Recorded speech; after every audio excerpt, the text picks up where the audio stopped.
إن الحمد لله نحمده ونستعينه ونستغفره ونستهديه ونعوذ بالله من شرور أنفسنا ومن سيئات أعمالنا.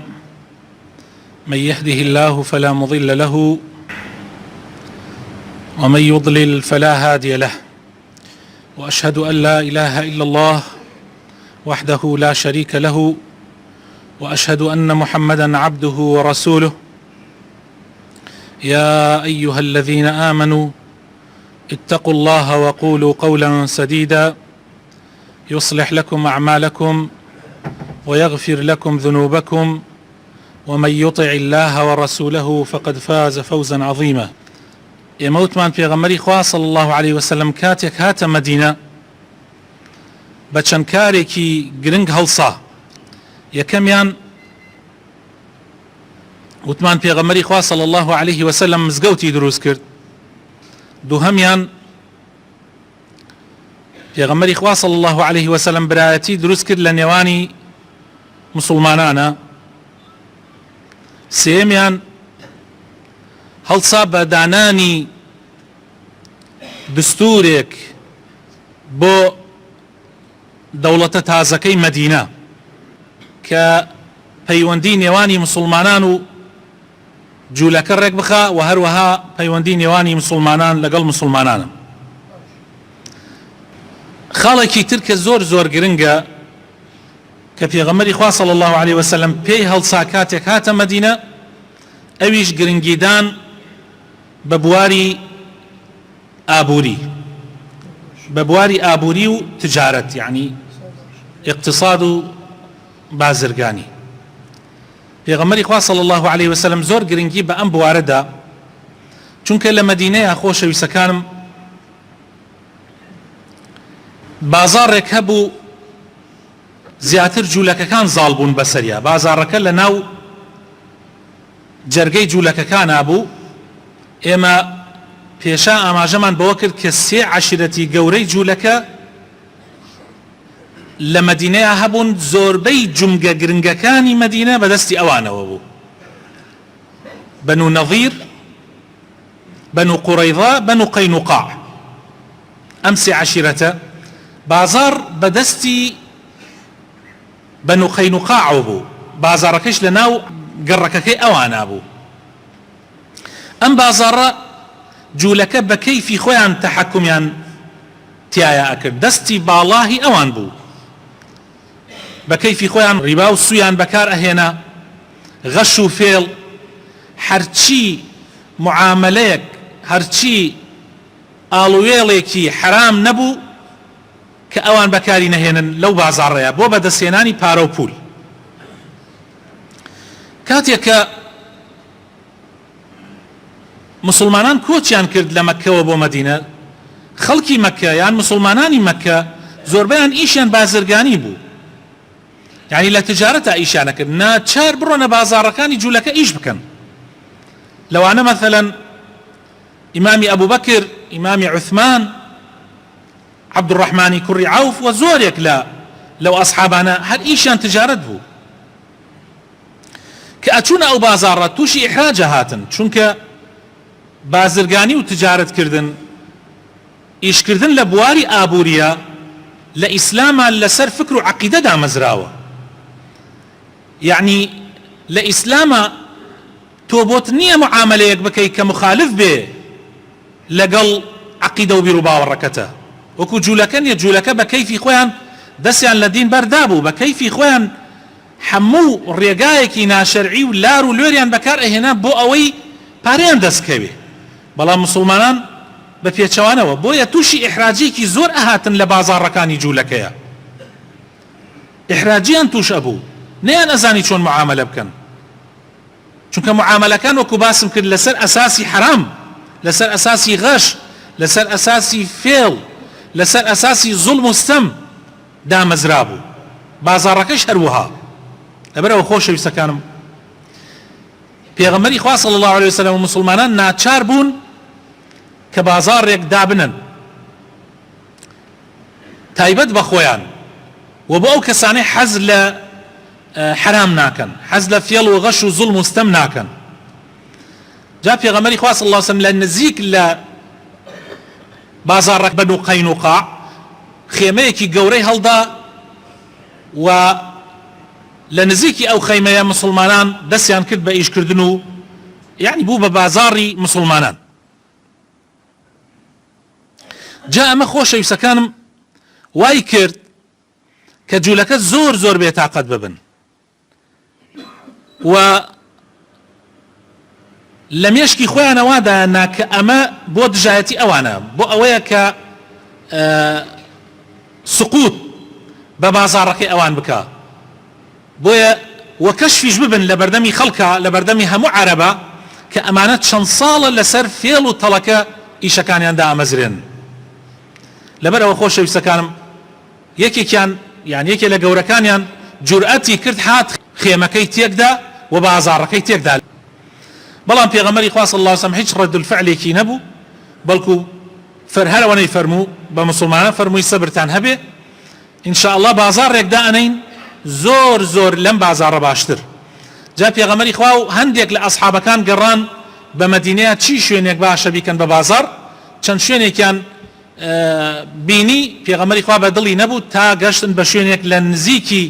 مزگەوتی پێغەمبەری خوا صلی الله علیه وسلم منطقەیەکی بەرفراوان.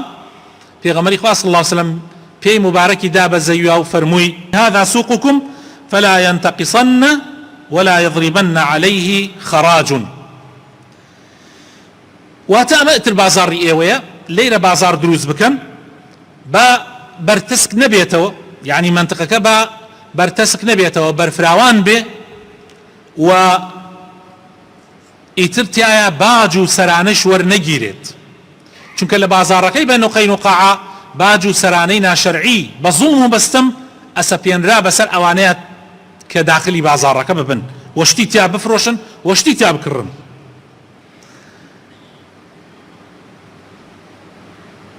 ئەو هێڵە گشتیانە کە پێغەمبەری خوا صلی الله علیه وسلم داینا بۆ دروستکردنی بازاڕی ئیسلام یا بازاڕێک لەسەر شەریعەتی ئیسلامدا بمەزرێ، ئەمانە بوون: یەکەم، بازاڕەکە تەنگ نەبێ،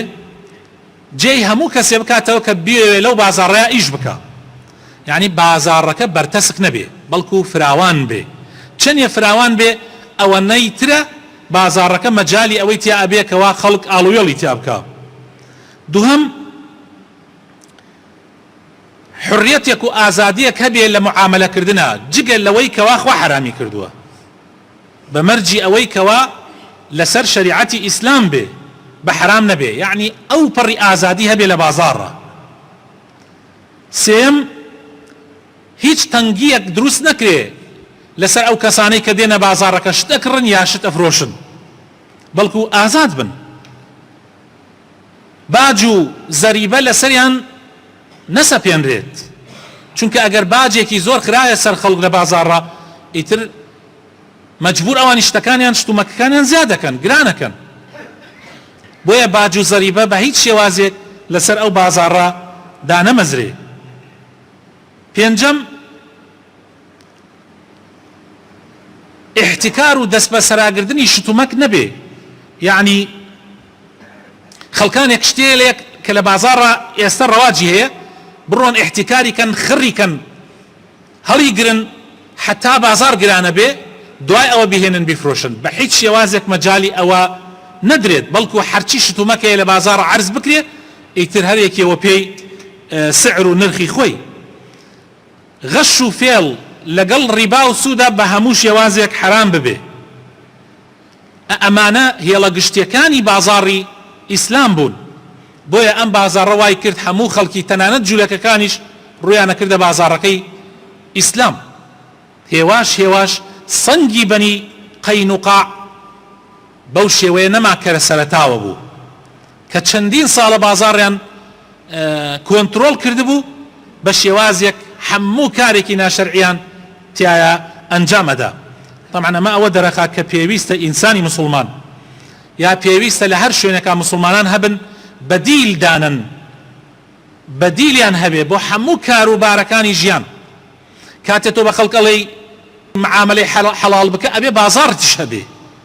تۆ کە لە بازاڕێکە معاملە بکەی بازاڕەکە لەسەر ئەساسی حرام و غەش دامەزرا بێ، لەسەر ئەساسی باج و زەریبە لەسەر ئەساسی ستەم دامەزرابێت تۆ ناتوانی بە تاق و تەنیا ڕێگای حەڵال بگریتە بەر بۆ ئاڵوێڵکردن لەبەر ئەوە بەدیل زۆر زۆر زەرورە دانانی بەدیل لە هەموو بوارێکە زۆر زۆر پێویستە ئەمجا هەندێک ئاداب هەیە خۆشەویستەکانم هەندێک ئاداب هەبوو پێغەمبەری خوا صلی الله عليه وسلم ڕوونیە کردەوە بۆ مسلمانان تاوەکو ئەگەر چوونە بازار ئاگایان لەم ئادابانە بێ لەم ئاکار و ڕەوشتانە بێ کاتی ئەچنە ناو بازار یەکەم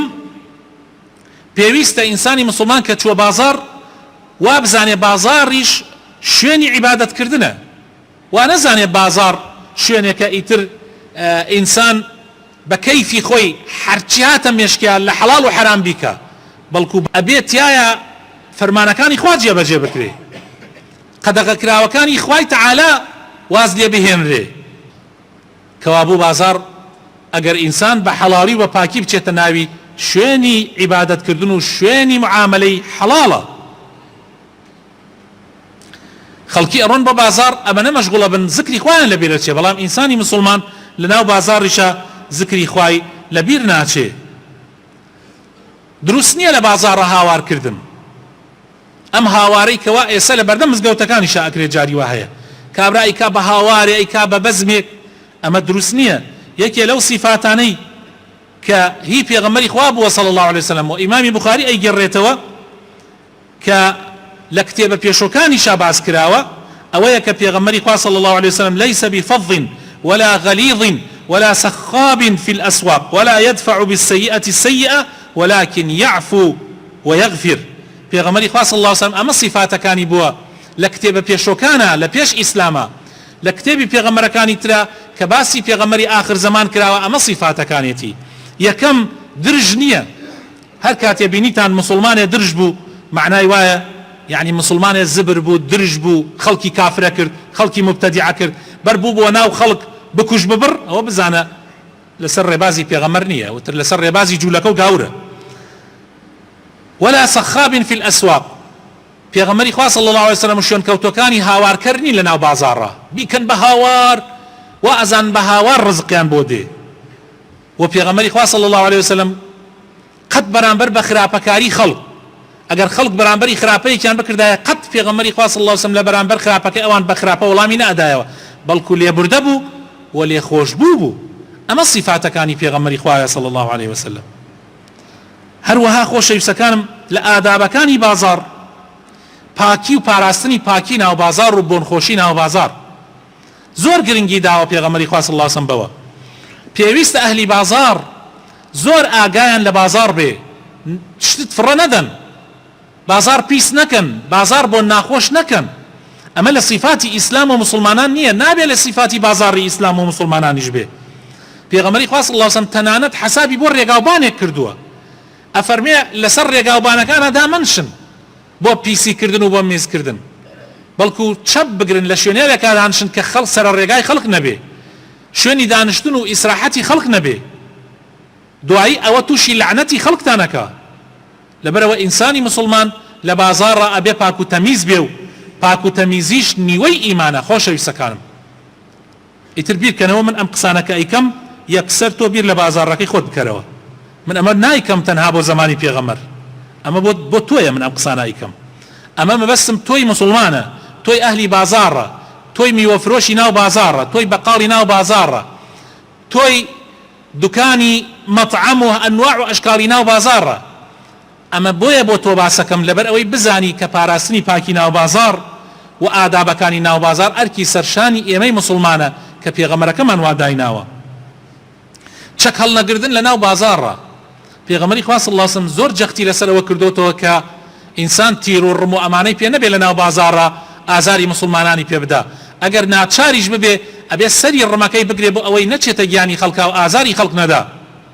بازار شوێنی ئەوە نییە کە ئازاری خەڵک بدەیت چونکە ئەنواع و ئەشکال خەڵکی تێدێ لەبەر ئەوەی ئەبێ پاراستنی ناو ئەو بازاڕە لەلایەنی ئەمنیشەوە زۆر گرنگە و ئەبێ بپارێزرێ پێویستە ئینسانی مسلمان کارەکانی لەسەر ڕاستی دامەزرێنێ لەسەر دەستپاکی و داوێن پاکی دامەزرێنێ نابێ بازار بکرێتە شوێنی قەولی درۆ وعدی درۆ خوانەخواست شوێنی ئەوەی کەوا خەڵکی لەوێ گوناح بکاو بە دوای ناموس و شەرەفی خەڵکا بگەڕێ بەڵکو بازار ئەبێت دوور بێ لەو شتانە بازاری مسلمان ئەبێ بازارێک بێ وعدی درۆ قەولی درۆ فێڵ و تەڵەک ئەم شتانەی تیانە بێ و ئەبێ ناموسی خەڵک پارێزراو بێ خۆشەویستەکانم یەک شەڕێکی گەورە لە بینی جوولەکە و مسلمانانە دروستە بێت لەسەر ئەوەی کەوا تەعدا لە ئافرەتێکی مسلمان ئەکرێت لە بازاری جوولەکەیە تعدا لە ئافرەتی مسلمان ئەکرێت ناو بازاڕەکەیانە ئافرەتێکی مسلمان چێتە دوکانێکی ئەوان تعدای لێ یەکەن یعنی بازاڕەکانیان جێ ئەمان نەبووە بەس بازاری مسلمان ئەبێ جێ ئەمان بێ ئەبێ خەڵکی چۆن لە هەموو شوێنەکە ئەمر بە چاکە و نەهی لە خراپە بکە ئەبێ لە ناو بازاڕیشە ئاوا بێ ئاسانکاری لە معاملەیە خۆشەویستەکانم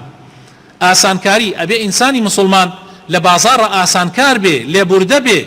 لە کاتی معاملەکردنە ئاسانکار بێ بەوەی کاتێ خەڵک شتی لێ ئەکڕێ بە تەمای یعنی قازانجێکی زۆر نەبێ پێغەمبەری خوا صلی الله علیه وسلم خۆی و ئەصحابەکانی ئاسانکار بوون هەم لە کڕینە و هەم لە فرۆشتنیشە بۆیە ئەفەرمێ رحم الله عبدا سمحا إذا باع سمحا إذا اشترى سمحا إذا اقتضى رحمتي خوا لو عبد بێ کەوا ئاسانکارە لە کاتێکا کە شتە فرۆشێ ئاسانکارە لە کاتێکا شتە کڕێ ئاسانکاریشە لە کاتێکا کە قەرز وەرەگرێتەوە چاوپۆشی ئەکات ئاشکراکردنی عیبی ئەو شتومەکەی کە ئەیفرۆشی پێغەمبەری خوا صلی الله علیه وسلم فەرمێ البيعان بالخيار ما لم يتفرقا فإذا بينا وصدقا بورك لهما في بيعهما أفرمي كريار وفروشيار حر آزاد لو كرينو فروشنيك كرديانا لو معامليك كرديانا تالي يكجي أبنوا حتى هان بيك وأتوان بشيمان ببنوا حتى ليكجي أبنوا بس ليكجي أبنوا وهيش وعد لبيني أنا نبو بلي تا هفته تا سير روش بشيماني وأمانة يتر بويانية بشيمان ببنوا جاء پیغمبری خوا صلی الله علیه وسلم فرمی اگر راز بکن و عیبکان بو یکتری کشف بکن مثلا بون من اوشت عیبکی تیا یشتو ماککت مالی بنرخی خول اسلامانیه نرخی خول اسلامانیه راس یکی بلی او عیبی تیا کابرا کری اهلا وسهلا کابرا نی کری هر اهلا وسهلا معامله آوا بنا کرد جاء پیغمبری خوا صلی الله علیه وسلم فرمی اگر راس یان کرد و عیبکان بو یکتری باس کرد او بركتك يوتا او معامله وبركتك يوتا بارك بلام اگر فيويان كرد اگر درويان كرد بالراسي واگر عيبكان يان شاردوا بالراسي او بيع معامله هيج بركتك تيانا ميني دور كوتنا ولا لسوين حتى اگر بالراسي شبه اگر سوينك دروبي او هر زور خطره في غمري خواص الله عليه وسلم افرمي سوين خواردن ابيته هو اوي كوا شتومك كد بخاطر قيمته بلام هيج بركتك تيانا ميني هیچ برەکەتێکی تیا نامێنێ ئەو پارەیە بەرەکەتی تیا نامێنێ ئەمە سوێنی ڕاست ئەی سوێنی درۆ ئەی سوێنی درۆ خۆشەویستەکانم ئەبێ چۆن بێ بۆیە ئینسانی مسلمان ئەبێ لە بازاڕە ئەم ئادابانە بپارێزێ ئەگەر ئەم ئادابانەی پاراست ئەوە بازاڕەکەمان ئەبێتە بازاڕێکی شەرعی ئەبێتە ئەو بازاڕەی کە خوا و پێغەمبەری خوا پێیان خۆشە تۆ معاملە و کڕین و فرۆشتنی تیا بکەی تۆ ئاڵوێڵی تیا بکەی بەڵام ئەگەر ئەم بازاڕەوای پێنە تێک چوو لم تایمە لایدا خوا پەناماندا زۆر خەتەرە بێ خوای پەروەردگار بخاتن ناوە جوانەکانی خۆی ڕەحمان پێ بکە هیدایەتمان بدە نوریمان بخاتە دڵەکانمانەوە دامەزرامان بکە لەسەر دیندارەتی لەسەر ئیسلامەتی یا ڕەبی خوایە ئیسلاحی حاڵمان بکەی وامان پێ بکەی کە حەز لە شریعەتەکەی تۆ بکەین بە دوای شریعەتەکەی تۆیە بگەڕێن یا ڕەب العالەمین یا ڕەبی شیفای نەخۆشەکانمان بدەی ڕەحم بە مردوەکانمان بکەی ئیسلاحی ماڵ و مناڵمان بکەی ئیسلاحی گەنجەکانمان بکەی ئیسلاحی بازارگانەکانمان بکەی ئیسلاحی ئەوانەمان بکەی کە لەناو بازاڕە خەڵکی ئاڵوێڵن یا ربی خوایە بخاتن ناو جوانەکانی خۆت کوردستان لە بەڵاو مصیبەت بە دوور بگری غەزەب و تووڕەیی خۆتمان لەسەر هەڵبگری یا رب العالمین یا ربی خوایە خۆشی و هەرزانی لە وڵاتمانە بەرقرار بکەی ئامین ئامین